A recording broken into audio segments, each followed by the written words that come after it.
தாவேகாவிற்கு whistle சின்னம் ஒதுக்கீடு செய்யப்பட்டிருக்கக்கூடிய நிலையில் இதுகுறித்து கூடுதல் தகவல்களையும் விவரங்களையும் தருவதற்காக புதிய தலைமுறையின் செயலாக்க ஆசிரியர் திரு திருப்பதி அவர்கள் நம்முடன் இணைந்திருக்கிறார்கள்.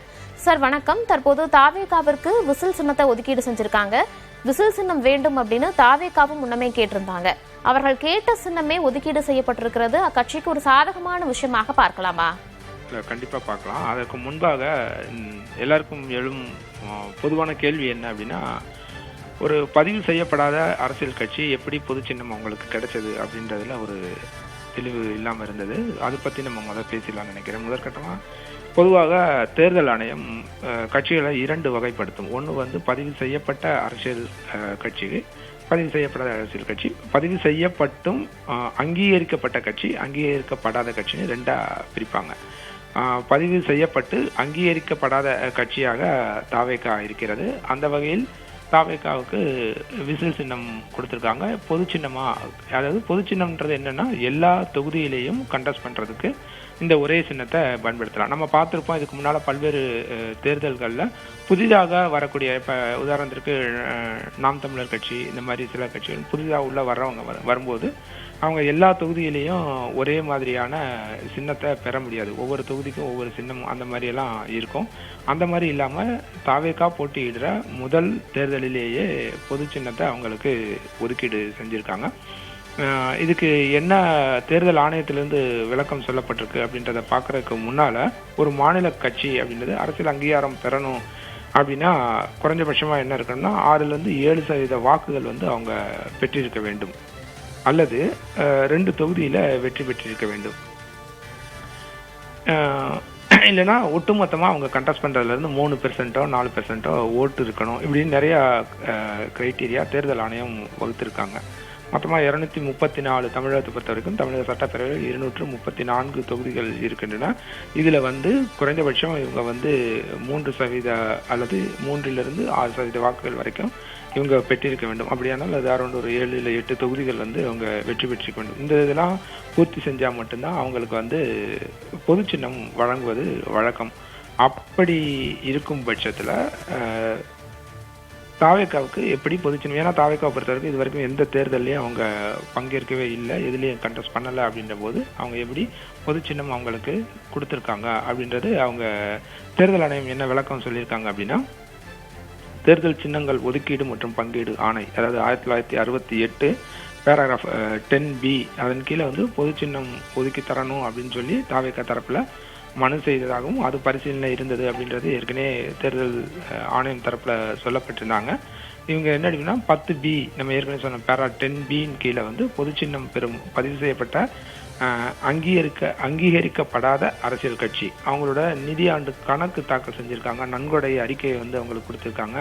இதன் அடிப்படையில் இதுவும் அவங்க செஞ்சிருக்கணும். அதாவது அங்கீகரிக்கப்படவில்லைன்னா கூட பதிவு செய்யப்பட்டிருக்க ஒரு கட்சியானது கடந்த 3 ஆண்டுகளுக்கான தங்களுடைய கட்சியோட வரவு செலவு கணக்கு, நன்கொடை எவ்வளவு கொடுத்துருக்கோம், அப்புறம் ஆண்டு கணக்கு தணிக்கை, இதெல்லாம் அவங்களுக்கு கொடுத்துருப்பாங்க. இதெல்லாம் இருந்ததுன்னா இதன் அடிப்படையிலையும் பொது சின்னம் ஒதுக்கலாம் அப்படின்ற ஒரு பார்வை இருக்கிறது, அந்த விதிகள் இருக்கிறது தேர்தல் ஆணையத்தில். அதன் அடிப்படையில் தாவேகாவிற்கு இந்த பொது சின்னம் அப்படின்றது வழங்கப்பட்டிருப்பதாக தேர்தல் ஆணையம் தரப்பிலிருந்து ஒரு விளக்கம் கொடுக்கப்பட்டிருக்கிறது. இரண்டாவதாக நீங்க சொன்ன கேள்விக்கு வருவோம். இது எந்த வகையில சாதகமான அம்சமாக இருக்கும் அப்படின்னா, எளிமையா அவங்க தாவேகா தலைவர்கள் முன்கூட்டியே சொன்னது மாதிரி மிக எளிமையாக சின்னத்தை மக்களிடையே கொண்டு போய் சேர்க்க இயலும். நிறையா விஜய் நடித்த சினிமாவில் பிகில்னு ஒரு படம் வந்தது, அதில் விசில் யூஸ் பண்ணியிருப்பாரு. இப்போ ரீசெண்டாக வந்த படங்கள்லேயும் கூட பிகில் போடுன்னு பாட்டே ஒரு பாடல் இருக்குது. இதெல்லாம் எளிமையாக மக்கள்கிட்ட கொண்டு வரதுக்கான வாய்ப்புகளை ஏற்படுத்தும். விசில்ன்றது எளிமையாக எல்லாத்திட்டையும் சொல்லக்கூடாது. இன்னும் இங்கே சென்னையில் தமிழ்நாட்டில் இன்னும் எளிமையாக அவங்கள கனெக்ட் பண்ண முடியும் விசில் சின்னத்தோட அப்படின்றது அவங்களுக்கு ஒரு ப்ளஸ் பாயிண்டாக இருந்தாலும் கூட, இப்போ வரைக்கும் தற்போது வரைக்குமாக வலுவான கூட்டணி அப்படின்றது தாவேகா தரப்புல இன்னும் அமையவே இல்லை. எதிர் முகாமில் அதிமுக அவங்க கூட்டணியை வலுப்படுத்திக்கிட்டே வராங்க. அதிமுக பாரதிய ஜனதா கூட்டணியிலிருந்து ஒரு சில கட்சிகள் தாவேகாவுக்கு வரும் அப்படின்ற எதிர்பார்ப்பு பெரிதுமாக இருந்தது. ஆரம்பத்தில் அவங்க என்ன எதிர்பார்த்தாங்கன்னா காங்கிரஸ் தம்மனோடு வரும் அப்படின்னு எதிர்பார்த்தாங்க. ஆனால் இது வரைக்கும் காங்கிரஸோட நிலைப்பாடு ஒரு தெளிவான நிலைப்பாடை அவங்க தெரிவிக்கவில்லை. இப்போது அங்கேயுமே ஆலோசனை நடக்குது. இவங்க திமுகவோட தான் போடுவதற்கான வாய்ப்புகள் நிறையா இருப்பது போன்ற சமிக்கைகள் தான் பெருவாரியாக தெரிகிறது. திருமாவளவன் ஆரம்பத்திலேயே அதை தவிர்த்துட்டார். விசிகா இவங்களோட வரும், தாவேகாவோட வரும் அப்படின்ற ஒரு எதிர்பார்ப்பு இருந்தது.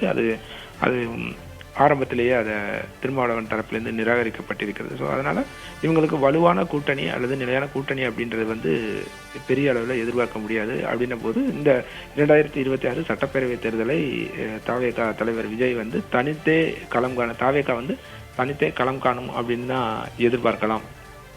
ஸோ இப்போ எப்படி இவங்க இந்த தேர்தலை எதிர்கொள்ள போறாங்க அப்படின்றத நம்ம பொறுத்து தான் பார்க்கணும். தனித்து களம் கண்டு அதில் வெற்றி வாய்ப்பு எந்த அளவுக்கு இருக்கிறது அப்படின்றதையும் போக போகத்தான் தெரியும். கடந்த வருடமே தாவேகாவுடன் கூட்டணி வச்சாங்க அப்படின்னா ஆட்சியிலும் பங்கு அதிகாரத்திலும் பங்கு அப்படின்னு வெளிப்படையா அறிவிச்சிருந்தாரு விஜய். அப்படி அறிவிச்சு ஓராண்டுக்கு மேல ஆகியும் இன்னும் எந்த ஒரு கூட்டணியுமே முடிவாகாத நிலை அப்படிங்கிறது தாவேகாவிற்கு ஏன் ஏற்பட்டிருக்கிறது? இல்ல, தாவேகாவை நம்பி கூட்டணி சேர்வதற்கான கட்சிகளோட நம்பகத்தன்மையை அவர் பெற தவறிவிட்டார் அப்படின்னு தான் நம்ம பார்க்கணும். ஏன்னா அவங்க இது வரைக்கும் எந்த ஒரு தேர்தலையும் இது வரைக்கும் சந்திக்கல. தாவேகா எந்த ஒரு தேர்தலையும் சந்திக்கல.